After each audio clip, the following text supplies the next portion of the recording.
Hello বন্ধুরা, আজ অনেক দিন পর এলাম একটা নতুন ভিডিও নিয়ে, একটা রান্নার রেসিপি নিয়ে। তো যেটা আমি করেছি সেটা আজকে তোমাদের সাথে শেয়ার করছি। তো আমি এখানে নিয়ে নিয়েছি 3 জনের জন্য রুই মাছ। সেটারই একটা রেসিপি আজকে আমি তোমাদের সাথে শেয়ার করছি। ভিডিওটা তোমরা শেষ পর্যন্ত দেখো, আশা করি ভালো লাগবে। নিজেরা ট্রাই করতেই পারো। জানিও ভিডিওটা কেমন লাগলো। ভালো লাগলে লাইক, কমেন্ট, শেয়ার এবং সাবস্ক্রাইব করে দিও। ফার্স্টে আমি মাছটাকে ধুয়ে নিয়ে এর মধ্যে নুন, হলুদ আর কাঁচা সর্ষের তেল মাখিয়ে রেখেছিলাম। এরপর কড়াই গরম করে তাতে পরিমাণ মতো সর্ষের তেল আমি দিয়ে দিচ্ছি। তেলটাকে খুব ভালোভাবে গরম হয়ে যেতে হবে। সেই সময় আমি নিয়ে নিয়েছি একটা বাটিতে পোস্ত, কাঁচা লঙ্কা, জল দিয়ে আমি কিছুক্ষণের জন্য ভিজিয়ে রেখেছি, কারণ পোস্তটা ভিজিয়ে রাখলে ওটা মিহি হতে সুবিধা হয় তাড়াতাড়ি করে।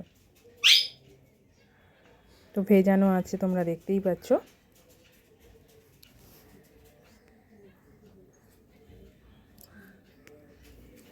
এরপর ওটাকে আমি ভালো করে পেস্ট করে নিয়েছি। পেস্ট করে নেবার পর আমি ওর মধ্যে কী কী দিচ্ছি সেটা দেখো। আমরা এখানে দিচ্ছি সানরাইজের সর্ষে গুঁড়ো পরিমাণ মতো। তোমরা এখানে সর্ষে বাটাও দিতে পারো, বাট এখন তো সবাই স্বাস্থ্য সচেতন, অ্যাসিডিটির সমস্যা থাকে, তাই আমি এখানে গুঁড়ো সর্ষে ইউজ করেছি। এরপর আমি এর মধ্যে দিয়ে দিচ্ছি লঙ্কার গুঁড়ো, স্বাদ মতো, যে যেমন ঝাল খাও, কারণ অলরেডি একটা কাঁচা লঙ্কা পোস্তর সাথে পেস্ট করাই আছে। কাঁচা লঙ্কা দিয়ে দিয়েছি। তারপর এখানে দিয়ে দিয়েছি, দেখতেই পাচ্ছ, লঙ্কা গুঁড়ো, হলুদ গুঁড়ো, পরিমাণ মতো নুন, মানে যে যেমন স্বাদ খাও সেই অনুযায়ী নুন দেবে, এবং পরিমাণ মতো চিনি নিয়ে এটাকে খুব ভালো করে আমাদেরকে মিক্স করে নিতে হবে।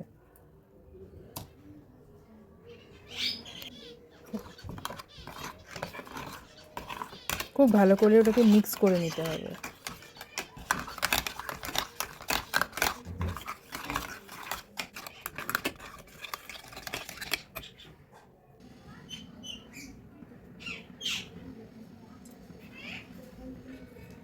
এবার দেখতে পাচ্ছ মোটামুটি তেল আমাদের গরম হয়েই গেছে কড়াইতে।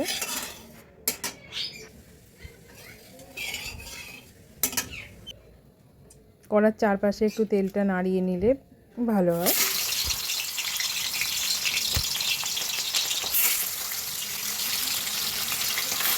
এরপর আমি কড়াইতে দিয়ে দিয়েছি মাছগুলো একে একে।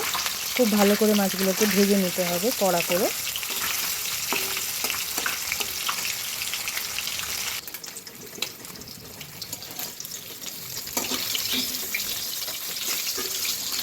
মাছগুলোকে খুব ভালো করে ভেজে নেওয়া হচ্ছে।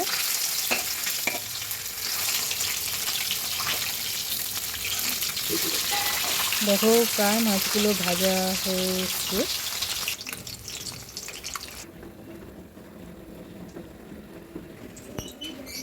ভাজা হয়ে গেলে আমি কড়াইতে দিয়ে দিয়েছি তেজপাতা, শুকনো লঙ্কা। এর মধ্যে এবার আমি দিয়ে দেবো যে সর্ষে পোস্ত দিয়ে যে পেস্টটা আমি বানিয়ে রেখেছিলাম সব কিছু দিয়ে, ওটা কড়াইতে দিয়ে দেবো। দিয়ে খুব ভালোভাবে নাড়িয়ে দিতে হবে এবং এটাকে এবার ফুটতে টাইম দিতে হবে। এবার জারে যে মিক্সটা থাকবে সেইটুকুনি পরিমাণ জল দিয়ে এটাকে ফার্স্টে আমরা ফুটতে দেবো। দিয়ে দেবো দুটো কাঁচা লঙ্কা। দেখছো খুব ভালোভাবে ফুটছে, খুব ভালোভাবে ফুটিয়ে নিতে হবে। এবার যে মাখা মাখা খাবে সে জলের পরিমাণ আর একটু কম দেবে, আর যারা একটু ঝোল খাবে একটু জল জল টাইপের রাখতে পারো, দুটোই খেতে খুব ভালো লাগে। এরপর আমি ওর মধ্যে দিয়ে দিচ্ছি মাছটা, এবং মাছটা দেওয়ার পর ওটাকে খুব ভালোভাবে ফুটিয়ে নিতে হবে। এরপর আমি টকের জন্য এখানে অ্যাড করছি টমেটো সস।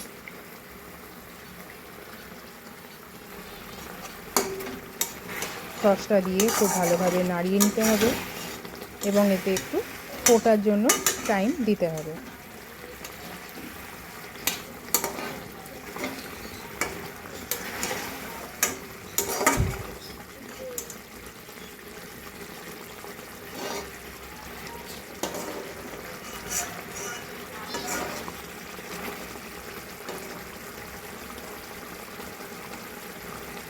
তো রেডি আমাদের রুই মাছের সর্ষে পোস্ত।